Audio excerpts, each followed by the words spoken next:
سامعین کرام، السلام علیکم ورحمۃ اللہ وبرکاتہ۔ اللہ رب العزت نے قرآن کریم میں ارشاد فرمایا فَقْصُصِ الْقَصَصَ لَعَلَّهُمْ يَتَفَكَّرُونَ، صدق اللہ العظیم۔ انہیں کہانیاں سناؤ تاریخ سے، مختلف اقوام کی، لَعَلَّهُمْ يَتَفَكَّرُونَ، تاکہ یہ لوگ غور کریں۔ احباب، میں آپ کی توجہ اس پورے موضوع کو گلوبل پالیٹکس کے سینیریو میں دکھانا چاہتا ہوں، اور پھر ہم ان نتائج کی طرف آئیں گے جو کہ نتائج ہمارے لیے بہت زیادہ ریلیونٹ ہو۔ اور وہ بات یہ ہے کہ ہمیں دیگر اقوام سے کچھ سیکھنا چاہیے۔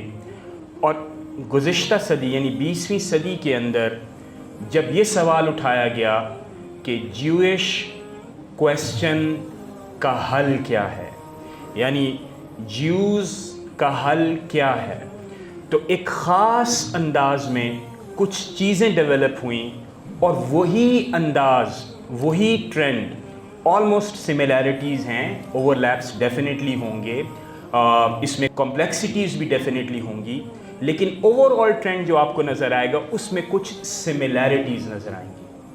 پہلی بات، جیوز کو اسٹگمیٹائز کیا گیا کلچرل پلین کے اوپر، اور ان کی تمام ریلیجیس ریچولز کو، ان کی پریکٹسز کو، ان کے فیتھس اینڈ بیلیفس کو اسٹگمیٹائز کیا گیا، یعنی یہ بتانے کی کوشش کی گئی کہ یہ ایب نارمل پریکٹسز ہیں، ان کے ریچولز کچھ ہٹ کے ہیں، ٹھیک ہے۔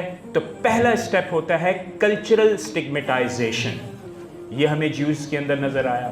جب دوسرا اس کا معاملہ ہوا تو پھر اس میں جو دوسرا پہلو ہمارے سامنے آتا ہے وہ ہے کہ ریلیجن کو پولیٹیکل آئیڈیالوجی بنا دیا گیا، یعنی جیوز کے بارے میں یہ پرسیپشن کریٹ ہوا کہ جیوز یہ چاہتے ہیں کہ وہ کسی نہ کسی طور پر کرسچن ڈومیننٹ ایریاز کے اندر ڈومینیٹ کریں اور ریپلیس کر دیں ایگزسٹنگ پاور اسٹرکچرز کو۔ تیسرا پہلو یعنی کلچر سے ہم کہاں پر آئے؟ Political ideology, religion becomes political ideology, stigmatized as a political ideology. اور تیسرا اسٹیپ آیا لیجسلیشن۔ اس لیجسلیشن کے نتیجے کے اندر جیوش پرابلم کو ریزالو کیسے کیا گیا؟ جب انہیں بالکل علیحدہ کر دیا گیا، اور پھر ایکسٹریم پاور حاصل کرنے کے بعد نتیجہ کیا نکلا؟ نتیجہ نکلا کنسنٹریشن کیمپس، جو کہ دخاؤ میں تھے، جو کہ آسوچ میں تھے۔ اس پوری گفتگو کا کیا مقصد ہوا؟ مقصد یہ ہوا کہ یہ 100 سال پہلے ہمیں یہ نظر آیا کہ جیوش پرابلم کیسے سالو کیا گیا ورلڈ کی پالیٹکس نے۔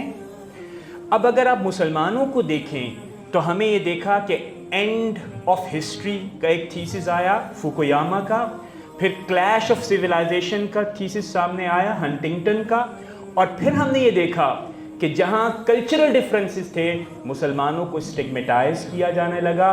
اسٹگمیٹائزیشن کے بعد پھر یہ بتانے جایا لگا کہ اسلام دراصل فنڈامنٹلزم ہے، اور پھر اب آپ دیکھیں کہ وایا لا یہ بتایا جانے کی کوشش کی جا رہی ہے کہ Muslims behave differently and they should be handled differently۔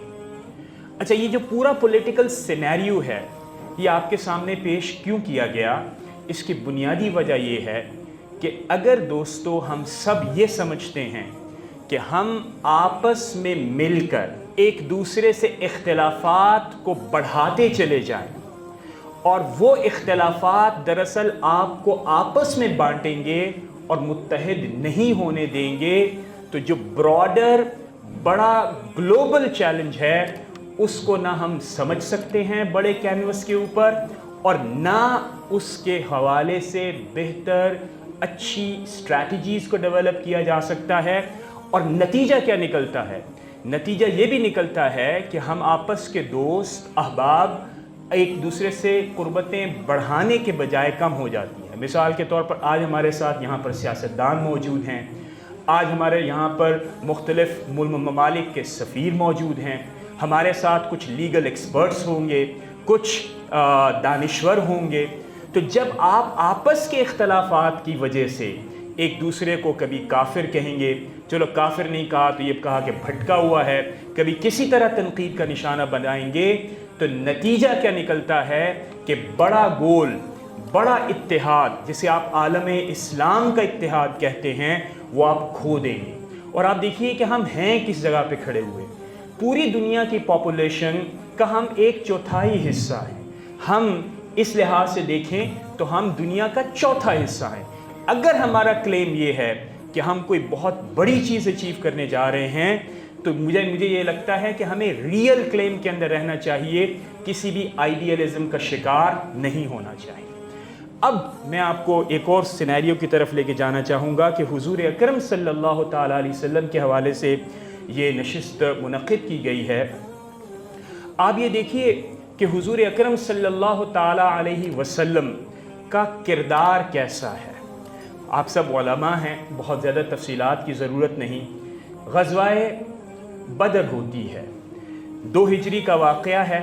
ہم سب جانتے ہیں کہ مکہ کے 13 سال کے اندر مسلمانوں کو بہت زیادہ کارنر کر دیا گیا، جنگ مسلط ہوئی، چنانچہ غزوہ بدر کا میدان سجا، مسلمانوں کو اللہ رب العزت نے فتح دی۔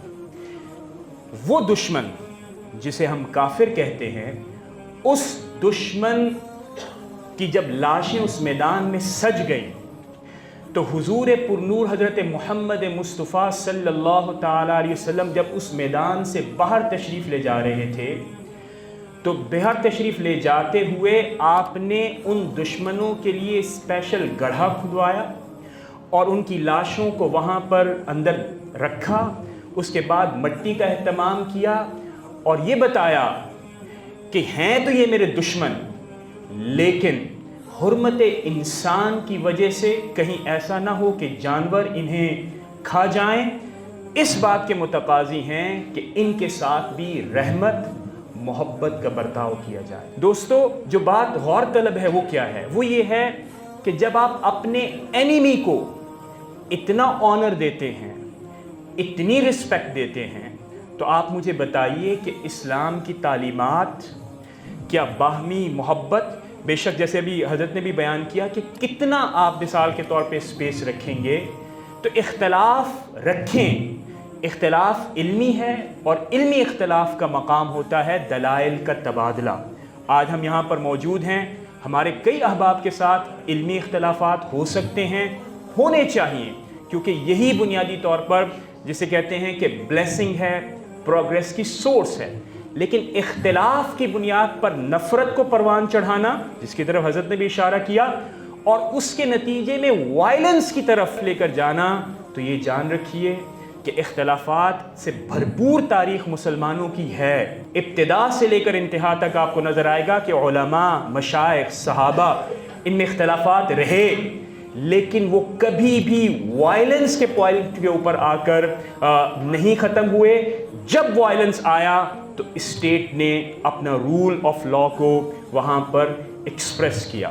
تو اب جو آج کی نشست کا بنیادی پیغام ہے وہ یہ ہے کہ دیکھیں، ایک تو ہمیں ہوتا ہے knowledge for the sake of knowledge, کہ ہمیں اتحاد کرنا ہے، لیکن اس وقت کی اہم ضرورت بھی ہے، پالیٹکس کی اہم ضرورت بھی ہے کہ گلوبل سینیریو میں آپ دیکھیں، Muslims need unity, and unity ہوگی اس وقت جب ہم آپس کے اختلافات، اور آپس کے اختلافات سے میری مراد کیا ہے، خود اہل السنہ والجماعہ کے اندر اور پھر اہل السنہ والجماعہ کے دیگر احباب کے ساتھ جو اختلافات ہیں، اس کو اختلاف بنائیں، اس کو خلاف نہ بنائیں، اس کے نتیجے میں وائلنس کو پروموٹ نہ کیا جائے۔